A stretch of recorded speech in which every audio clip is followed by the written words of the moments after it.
ಡಿ.ಕೆ. ಶಿವಕುಮಾರ್ ಅವರ ಈ ರೀತಿಯ ಮಾತಿಗೆ ಈಗ ಬಿಜೆಪಿ ಕೆಂಡಾಮಂಡಲ ಆಗಿದೆ. ದೇವರು ಮಾಡೋದಾಗಿದ್ರೆ ನೀವೇನಕ್ಕೆ ಆಡಳಿತ ಪಕ್ಷದಲ್ಲಿ ಕೂತಿದ್ದೀರಿ ಅನ್ನುವಂತಹ ಮಾತಿನ ಮೂಲಕ ಚಾಟಿ ಬೀಸುವಂತ ಕೆಲಸ ಈಗ ವಿಪಕ್ಷದಿಂದ ಆಗ್ತಾ ಇದೆ. ದೇವರು ಬಂದರೂ ಕೂಡ ಬೆಂಗಳೂರಿನ ಸರಿಪಡಿಸೋದಕ್ಕೆ ಸಾಧ್ಯ ಇಲ್ಲ ಅಂತ ಡಿ.ಕೆ. ಶಿವಕುಮಾರ್ ಅವರು ಏನ್ ಹೇಳಿದ್ದಾರೆ, ಇದನ್ನ ಚುನಾವಣೆಗೆ ಹೋಗೋದಕ್ಕಿಂತ ಮುಂಚೆ ಹೇಳಬೇಕಾಗಿತ್ತು. ದೇವ್ರು ಯಾರು ಜನರು ಯಾರು ಅನ್ನೋದನ್ನ ತೋರಿಸ್ತಿದ್ವಿ ಅನ್ನೋ ದಾಟಿಯಲ್ಲಿ ಮಾತಾಡಿದ್ದಾರೆ. ಡಿ.ಕೆ.ಶಿ ಅವರ ಈ ಹೇಳಿಕೆಗೆ ಕೇಸರಿ ಪಡೆ ಆಕ್ರೋಶವನ್ನ ವ್ಯಕ್ತಪಡಿಸಿದೆ. ಬ್ರ್ಯಾಂಡ್ ಬೆಂಗಳೂರು ಅಂದವ್ರು ಏನ್ ಮಾಡ್ತಿದ್ದಾರೆ, ದೇವರು ಮಾಡೋದಾದ್ರೆ ನೀವೇನ್ ಮಾಡ್ತಾ ಇದ್ದೀರಾ, ಬೆಂಗಳೂರಿಗೆ ಒಂದು ಪೈಸೆನೂ ಸಿಗ್ತಾ ಇಲ್ಲ ಅಂತ ಹೇಳಿ ಕಿಡಿಕಾರಿದ್ದಾರೆ. ಹಾಗಿದ್ರೆ ಬಿಜೆಪಿಯ ಯಾವ್ಯಾವ ನಾಯಕರು ಏನೇನ್ ಹೇಳಿದ್ರು ಬನ್ನಿ ಕೇಳೋಣ. ಒಂದ್ ಕಡೆ ಕಸದ ರಾಶಿ ಗೋಪುರದ ರೀತಿ ಸಿಟಿ ಮಾರ್ಕೆಟ್ ಇಂದ ಹಿಡಿದು ಎಲ್ಲಾ ಮಾರ್ಕೆಟ್ ರಸ್ತೆಗಳಲ್ಲೂ ಕೂಡ ಕಸದ ರಾಶಿ ಬಿದ್ದಿದೆ. ಅದರ ಜೊತೆಗೆ ಏನು ಈ ಸರ್ಕಾರ ಪ್ರಾರಂಭದಲ್ಲಿ ಬಂದಾಗ ಬೆಂಗಳೂರಿಗೆ ಒಂದು ದೊಡ್ಡ ಕನಸನ್ನ ಕೊಟ್ಟಿದ್ರು. ಬೆಂಗಳೂರನ್ನ ಹಿಮಾಲಯ ಪರ್ವತದ ಶಿಖರದ ರೀತಿಯಲ್ಲಿ ನಾವು ಬ್ರ್ಯಾಂಡ್ ಬೆಂಗಳೂರನ್ನ ಮಾಡಿ ಇಡೀ ಪ್ರಪಂಚಕ್ಕೆ ಬೆಂಗಳೂರನ್ನ ನಾವು ತೋರಿಸ್ತೀರಿ ಅಂತೇಳಿ ಬ್ರ್ಯಾಂಡ್ ಬೆಂಗಳೂರು ಅಂತ ಹೇಳಿದ್ರು. ಈಗ ಅದೇ ವ್ಯಕ್ತಿ, ಅದೇ ಮಂತ್ರಿ, ಅದೇ ಉಸ್ತುವಾರಿ ಮಂತ್ರಿ ಆ ಭಗವಂತ ಬಂದ್ರೂ ಈ ಬೆಂಗಳೂರನ್ನ ಉದ್ಧಾರ ಮಾಡೋಕ್ಕಾಗಲ್ಲ ಅಂತ ಹೇಳಿದ್ದಾರೆ. ಈಗ ಉಪಮುಖ್ಯಮಂತ್ರಿಗಳು ದೇವರು ಕೂಡ ಬೆಂಗಳೂರನ್ನು ಸುಧಾರಿಸೋಕ್ಕಾಗಲ್ಲ ಅಂತ ಹೇಳಿದ್ದಾರೆ, ದೇವರಿಗೂ ಕೂಡ ಸರಿ ಮಾಡೋಕ್ಕಾಗಲ್ಲ ಅಂತ ಹೇಳಿದ್ದಾರೆ. ದೇವ್ರು ಹೇಳಿದ್ದ ಒಂದು ಪ್ಲಾನ್ ಸ್ಯಾಂಕ್ಷನಿಗೆ ಅಡಿಗೆ 100 ರೂಪಾಯಿ ತಗ ಅಂತ. ಯಾವ ದೇವ್ರು ಹೇಳಿದ್ದು? ಅಡಿಗೆ 100 ರೂಪಾಯಿ ಲಂಚ ತಗೊಳ್ಳೋದಕ್ಕೆ ಯಾವ ದೇವರು ಆದೇಶ ಕೊಟ್ಟಿದೆ? ಸುಧಾರಿಸಬೇಕು ಅನ್ನುವಂಥ ಇಚ್ಛಾಶಕ್ತಿ ಇಲ್ಲ. ಉದ್ದೇಶವೇ ಕೆಟ್ಟದಿದ್ದರೆ, ಉದ್ದೇಶವೇ ಲೂಟಿ ಹೊಡಿಬೇಕು ಅಂತಿದ್ರೆ ದೇವ್ರೇನು ಮಾಡೋಕ್ಕಾಗತ್ತೆ? ಉದ್ದೇಶದಲ್ಲಿ ಬೆಂಗಳೂರನ್ನ ಸಮಗ್ರ ಅಭಿವೃದ್ಧಿ ಪಡಿಸ್ಬೇಕು ಅಂತಿದ್ರೆ ಖಂಡಿತವಾಗಿಯೂ ಸುಧಾರಿಸ್ಬೋದು. ಆದರೆ ಉದ್ದೇಶವೇ ಲೂಟಿ ಆದರೆ ಯಾವ ದೇವರು ಏನು ಮಾಡೋಕ್ಕಾಗಲ್ಲ. ನಿನ್ನೆ ದಿನ ಡಿ.ಕೆ. ಶಿವಕುಮಾರ್ ಅವರು, ಮಾನ್ಯ ಉಪಮುಖ್ಯಮಂತ್ರಿಗಳು, ಬೆಂಗಳೂರಿನ ಉಸ್ತುವಾರಿಗಳು ಒಂದು ಹೇಳಿಕೆಯನ್ನು ನೀಡಿದ್ದಾರೆ. ಇನ್ನೂ 2-3 ವರ್ಷಗಳು ಕಳೆದರೂ ಸಹ ಆ ಭಗವಂತನೇ ಭೂಮಿಗೆ ಅವತರಿಸಿ ಬಂದರೂ ಸಹ ಈ ಬೆಂಗಳೂರನ್ನ ಉದ್ಧಾರ ಮಾಡೋದಕ್ಕೆ ಆಗೋದಿಲ್ಲ. ಈ ಮಾತನ್ನ ಸ್ವತಃ ಡಿ.ಕೆ. ಶಿವಕುಮಾರ್ ಅವರು ನೆನ್ನೆ ಹೇಳಿರ್ತಕ್ಕಂಥದ್ದು. ಯಾವ ಡಿ.ಕೆ. ಶಿವಕುಮಾರ್ ಅವರು ಅಥವಾ ಕಾಂಗ್ರೆಸ್ ಪಕ್ಷದವರು ಬೆಂಗಳೂರನ್ನ ಸಿಂಗಾಪುರ್ ಮಾಡ್ತೇವೆ ಅಂತೇಳಿ ಇವತ್ತು ಅಧಿಕಾರಕ್ಕೆ ಬಂದಿದ್ದಾರೆ, ರಾಜ್ಯದಲ್ಲಿ ಅಭಿವೃದ್ಧಿ ಕೆಲಸ ಮಾಡ್ತೇವೆ ಅಂದ್ಕೊಂಡು ಇವತ್ತು ಅಧಿಕಾರಕ್ಕೆ ಬಂದಿದ್ದಾರೆ. ಅಂತ ಸಚಿವರ ಬಾಯಲ್ಲಿ ಬಂದಿರತಕ್ಕಂಥ ಮಾತು ಇವತ್ತು ಕಾಂಗ್ರೆಸ್ ಸರ್ಕಾರ ಯೋಗ್ಯತೆಗೆ ಬೆಂಗಳೂರು ಮಹಾನಗರದಲ್ಲಿ ಒಂದು ಗುಂಡಿ ಮುಚ್ಚೋದಕ್ಕೆ ಸಾಧ್ಯ ಆಗ್ತಾ ಇಲ್ಲ. ಟನಲ್ ರೋಡ್ ಬಗ್ಗೆ ಇದು ಮುಖ್ಯಮಂತ್ರಿಗಳು ಉಪಮುಖ್ಯಮಂತ್ರಿಗಳ ಒಂದು ಗುದ್ದಾಟ ಭಾಳ ಸ್ಪಷ್ಟವಾಗಿದ್ದು ಕಾಣುತ್ತೆ. ಸೊ ಇವ್ರಿಗೆ ಹಣ ಕೊಡಬಾರ್ದು, ಇವ್ರನ್ನ ತೆಗೆದಾಕಬೇಕು ಅನ್ನೋಂಥದ್ದು ಎಲ್ಲ ಒಂದು ಕಡೆ.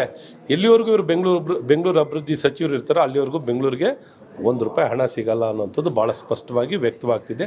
ಅದರ ಪ್ರತಿಫಲವಾಗಿ ಬೆಂಗಳೂರಿನ ಈ ಪರಿಸ್ಥಿತಿ ನಿರ್ಮಾಣ ಆಗಿದೆ. ಇದು ಮುಖ್ಯಮಂತ್ರಿಗಳು ಉಪಮುಖ್ಯಮಂತ್ರಿಗಳ ಒಂದು ಗುದ್ದಾಟ ಭಾಳ. ಡಿ.ಕೆ. ಶಿವಕುಮಾರ್ ಅವರ ಈ ರೀತಿಯ ಮಾತಿಗೆ ಈಗ ಬಿಜೆಪಿ ಕೆಂಡಾಮಂಡಲ ಆಗಿದೆ. ದೇವರು ಮಾಡೋದಾಗಿದ್ರೆ ನೀವೇನಕ್ಕೆ ಆಡಳಿತ ಪಕ್ಷದಲ್ಲಿ ಕೂತಿದ್ದೀರಿ ಅನ್ನುವಂತಹ ಮಾತಿನ ಮೂಲಕ ಚಾಟಿ ಬೀಸುವಂತ ಕೆಲಸ ಈಗ ವಿಪಕ್ಷದಿಂದ ಆಗ್ತಾ ಇದೆ. ದೇವರು ಬಂದರೂ ಕೂಡ ಬೆಂಗಳೂರಿನ ಸರಿಪಡಿಸೋದಕ್ಕೆ ಸಾಧ್ಯ ಇಲ್ಲ ಅಂತ ಡಿ.ಕೆ. ಶಿವಕುಮಾರ್ ಅವರು ಏನ್ ಹೇಳಿದ್ದಾರೆ, ಇದನ್ನ ಚುನಾವಣೆಗೆ ಹೋಗೋದಕ್ಕಿಂತ ಮುಂಚೆ ಹೇಳಬೇಕಾಗಿತ್ತು. ದೇವ್ರು ಯಾರು ಜನರು ಯಾರು ಅನ್ನೋದನ್ನ ತೋರಿಸ್ತಿದ್ವಿ ಅನ್ನೋ ದಾಟಿಯಲ್ಲಿ ಮಾತಾಡಿದ್ದಾರೆ. ಡಿ.ಕೆ.ಶಿ ಅವರ ಈ ಹೇಳಿಕೆಗೆ ಕೇಸರಿ ಪಡೆ ಆಕ್ರೋಶವನ್ನ ವ್ಯಕ್ತಪಡಿಸಿದೆ. ಬ್ರ್ಯಾಂಡ್ ಬೆಂಗಳೂರು ಅಂದವ್ರು ಏನ್ ಮಾಡ್ತಿದ್ದಾರೆ, ದೇವರು ಮಾಡೋದಾದ್ರೆ ನೀವೇನ್ ಮಾಡ್ತಾ ಇದ್ದೀರಾ, ಬೆಂಗಳೂರಿಗೆ ಒಂದು ಪೈಸೆನೂ ಸಿಗ್ತಾ ಇಲ್ಲ ಅಂತ ಹೇಳಿ ಕಿಡಿಕಾರಿದ್ದಾರೆ. ಹಾಗಿದ್ರೆ ಬಿಜೆಪಿಯ ಯಾವ್ಯಾವ ನಾಯಕರು ಏನೇನ್ ಹೇಳಿದ್ರು ಬನ್ನಿ ಕೇಳೋಣ. ಒಂದ್ ಕಡೆ ಕಸದ ರಾಶಿ ಗೋಪುರದ ರೀತಿ ಸಿಟಿ ಮಾರ್ಕೆಟ್ ಇಂದ ಹಿಡಿದು ಎಲ್ಲಾ ಮಾರ್ಕೆಟ್ ರಸ್ತೆಗಳಲ್ಲೂ ಕೂಡ ಕಸದ ರಾಶಿ ಬಿದ್ದಿದೆ. ಅದರ ಜೊತೆಗೆ ಏನು ಈ ಸರ್ಕಾರ ಪ್ರಾರಂಭದಲ್ಲಿ ಬಂದಾಗ ಬೆಂಗಳೂರಿಗೆ ಒಂದು ದೊಡ್ಡ ಕನಸನ್ನ ಕೊಟ್ಟಿದ್ರು. ಬೆಂಗಳೂರನ್ನ ಹಿಮಾಲಯ ಪರ್ವತದ ಶಿಖರದ ರೀತಿಯಲ್ಲಿ ನಾವು ಬ್ರ್ಯಾಂಡ್ ಬೆಂಗಳೂರನ್ನ ಮಾಡಿ ಇಡೀ ಪ್ರಪಂಚಕ್ಕೆ ಬೆಂಗಳೂರನ್ನ ನಾವು ತೋರಿಸ್ತೀರಿ ಅಂತೇಳಿ ಬ್ರ್ಯಾಂಡ್ ಬೆಂಗಳೂರು ಅಂತ ಹೇಳಿದ್ರು. ಈಗ ಅದೇ ವ್ಯಕ್ತಿ, ಅದೇ ಮಂತ್ರಿ, ಅದೇ ಉಸ್ತುವಾರಿ ಮಂತ್ರಿ ಆ ಭಗವಂತ ಬಂದ್ರೂ ಈ ಬೆಂಗಳೂರನ್ನ ಉದ್ಧಾರ ಮಾಡೋಕ್ಕಾಗಲ್ಲ ಅಂತ ಹೇಳಿದ್ದಾರೆ. ಈಗ ಉಪಮುಖ್ಯಮಂತ್ರಿಗಳು ದೇವರು ಕೂಡ ಬೆಂಗಳೂರನ್ನು ಸುಧಾರಿಸೋಕ್ಕಾಗಲ್ಲ ಅಂತ ಹೇಳಿದ್ದಾರೆ, ದೇವರಿಗೂ ಕೂಡ ಸರಿ ಮಾಡೋಕ್ಕಾಗಲ್ಲ ಅಂತ ಹೇಳಿದ್ದಾರೆ. ದೇವ್ರು ಹೇಳಿದ್ದ ಒಂದು ಪ್ಲಾನ್ ಸ್ಯಾಂಕ್ಷನಿಗೆ ಅಡಿಗೆ 100 ರೂಪಾಯಿ ತಗ ಅಂತ. ಯಾವ ದೇವ್ರು ಹೇಳಿದ್ದು? ಅಡಿಗೆ 100 ರೂಪಾಯಿ ಲಂಚ ತಗೊಳ್ಳೋದಕ್ಕೆ ಯಾವ ದೇವರು ಆದೇಶ ಕೊಟ್ಟಿದೆ? ಸುಧಾರಿಸಬೇಕು ಅನ್ನುವಂಥ ಇಚ್ಛಾಶಕ್ತಿ ಇಲ್ಲ. ಉದ್ದೇಶವೇ ಕೆಟ್ಟದಿದ್ದರೆ, ಉದ್ದೇಶವೇ ಲೂಟಿ ಹೊಡಿಬೇಕು ಅಂತಿದ್ರೆ ದೇವ್ರೇನು ಮಾಡೋಕ್ಕಾಗತ್ತೆ? ಉದ್ದೇಶದಲ್ಲಿ ಬೆಂಗಳೂರನ್ನ ಸಮಗ್ರ ಅಭಿವೃದ್ಧಿ ಪಡಿಸ್ಬೇಕು ಅಂತಿದ್ರೆ ಖಂಡಿತವಾಗಿಯೂ ಸುಧಾರಿಸ್ಬೋದು. ಆದರೆ ಉದ್ದೇಶವೇ ಲೂಟಿ ಆದರೆ ಯಾವ ದೇವರು ಏನು ಮಾಡೋಕ್ಕಾಗಲ್ಲ.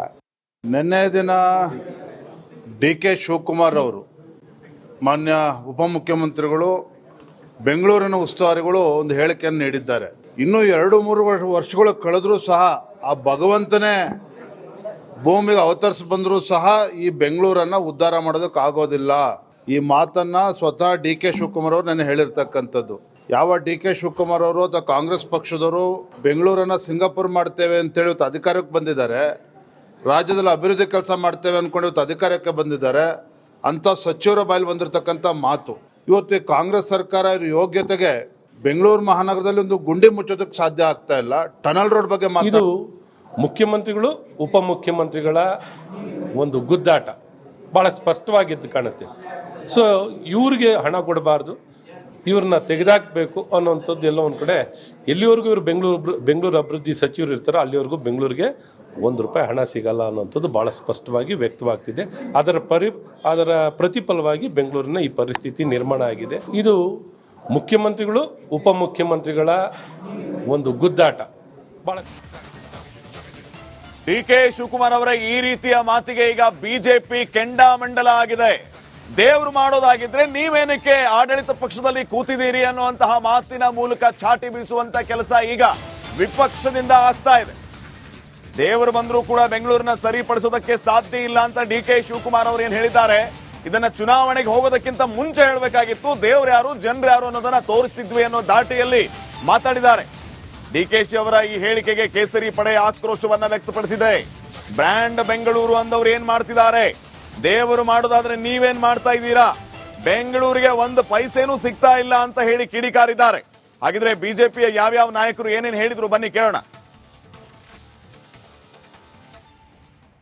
ಒಂದ್ ಕಡೆ ಕಸದ ರಾಶಿ ಗೋಪುರದ ರೀತಿ ಸಿಟಿ ಮಾರ್ಕೆಟ್ ಇಂದ ಹಿಡಿದು ಎಲ್ಲಾ ಮಾರ್ಕೆಟ್ ರಸ್ತೆಗಳಲ್ಲೂ ಕೂಡ ಕಸದ ರಾಶಿ ಬಿದ್ದಿದೆ.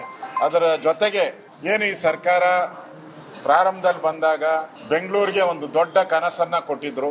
ಬೆಂಗಳೂರನ್ನ ಹಿಮಾಲಯ ಪರ್ವತದ ಶಿಖರದ ರೀತಿಯಲ್ಲಿ ನಾವು ಬ್ರ್ಯಾಂಡ್ ಬೆಂಗಳೂರನ್ನ ಮಾಡಿ ಇಡೀ ಪ್ರಪಂಚಕ್ಕೆ ಬೆಂಗಳೂರನ್ನ ನಾವು ತೋರಿಸ್ತೀರಿ ಅಂತೇಳಿ ಬ್ರ್ಯಾಂಡ್ ಬೆಂಗಳೂರು ಅಂತ ಹೇಳಿದ್ರು. ಈಗ ಅದೇ ವ್ಯಕ್ತಿ, ಅದೇ ಮಂತ್ರಿ, ಅದೇ ಉಸ್ತುವಾರಿ ಮಂತ್ರಿ, ಆ ಭಗವಂತ ಬಂದ್ರೂ ಈ ಬೆಂಗಳೂರನ್ನ ಉದ್ಧಾರ ಮಾಡೋಕ್ಕಾಗಲ್ಲ ಅಂತ ಹೇಳಿದ್ದಾರೆ. ಈಗ ಉಪಮುಖ್ಯಮಂತ್ರಿಗಳು ದೇವರು ಕೂಡ ಬೆಂಗಳೂರನ್ನು ಸುಧಾರಿಸೋಕ್ಕಾಗಲ್ಲ ಅಂತ ಹೇಳಿದ್ದಾರೆ. ದೇವರಿಗೂ ಕೂಡ ಸರಿ ಮಾಡೋಕ್ಕಾಗಲ್ಲ ಅಂತ ಹೇಳಿದ್ದಾರೆ. ದೇವ್ರು ಹೇಳಿದ್ದ ಒಂದು ಪ್ಲಾನ್ ಸ್ಯಾಂಕ್ಷನಿಗೆ ಅಡಿಗೆ 100 ರೂಪಾಯಿ ತಗ ಅಂತ. ಯಾವ ದೇವ್ರು ಹೇಳಿದ್ದು? ಅಡಿಗೆ 100 ರೂಪಾಯಿ ಲಂಚ ತಗೊಳ್ಳೋದಕ್ಕೆ ಯಾವ ದೇವರು ಆದೇಶ ಕೊಟ್ಟಿದೆ?